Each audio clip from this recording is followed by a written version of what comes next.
দীঘার খুব কাছে একটা নির্জন অফবিট অনাস্বাদিত দারুণ সমুদ্র সৈকতের খোঁজ দেব আমি এই ভিডিওর মাধ্যমে, যেখানে রয়েছে লাল কাঁকড়া আর ঝিনুকের অবাধ বিচরণ ও রয়েছে একটা সুন্দর ম্যানগ্রোভ অরণ্য।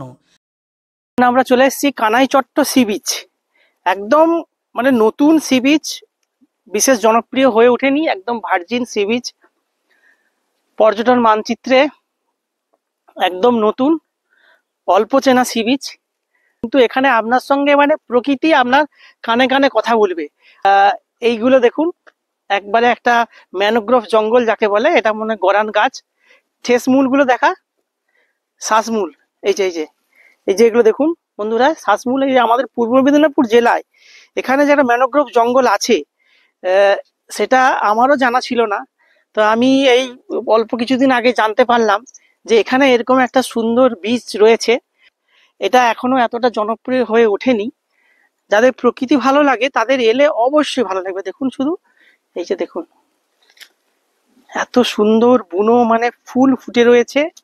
এই দিকটায় দেখুন, ফুলগুলো ফুটে রয়েছে। শুধু গাছপালা, জঙ্গল, প্রকৃতি, একদম ফাঁকা, এই সুন্দর। এখানে একটা লবণাম্য উদ্ভিদ বা ম্যানগ্রোভ জঙ্গল। আর ওই দিকটা দেখুন, জেলে নৌকাগুলো, মাছ ধরার নৌকাগুলো যাচ্ছে। আমি দেখাতে পাচ্ছি এই দেখুন, একদম সুন্দর। থাকার জন্য রয়েছে সুন্দর একটা হোমস্টে। ঝাউ জঙ্গলের মধ্যে সমুদ্রের গর্জন শুনতে শুনতে দুটো একটা দিন অনায়াসে কাটিয়ে দিতে পারবেন। আর আশেপাশে রয়েছে দারুণ সাইট সিনিং। আমি বলছি কানাইচট্ট বিচের কথা। কিভাবে যাবেন?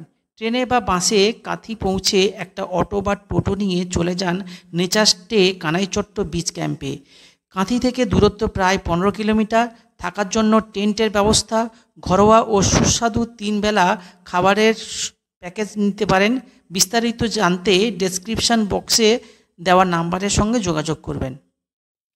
এখান থেকে একটা টোটো বুক করে দেখে নিতে পারেন প্রখ্যাত সাহিত্যিক বঙ্কিমচন্দ্র চট্টোপাধ্যায়ের লেখা কপালকুণ্ডলা উপন্যাসের কপালকুণ্ডলা মন্দিরটি।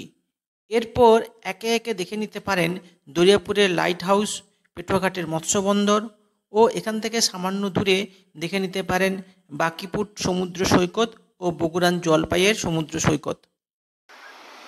বন্ধুরা, আমরা এখন চলে এসেছি বাঁকিপুর সি বিচ। এটা কন্টাইয়ের খুবই কাছে। কন্টাই থেকে এখানে আপনি টোটো বা অটো ভাড়া করে চলে আসা যায়। এটা অল্প চেনা, অতটা জনপ্রিয় হয়ে ওঠেনি এই বিচটা। তো কিন্তু বিচটা খুব সুন্দর, গর্জন শোনা যাচ্ছে। এখানকার যে প্রাকৃতিক পরিবেশ বা জায়গাটা যথেষ্ট খুবই সুন্দর।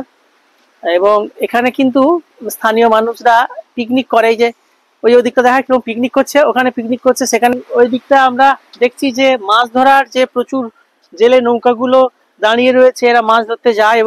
এর একটু পরেই ওই দিকটায় যেটা দেখা যাচ্ছে, ওই যে সামনের দিকটায়, ওই দিকটাই হচ্ছে ওই যে কানাইচট্ট সি বিচ বলে একটা সি বিচ।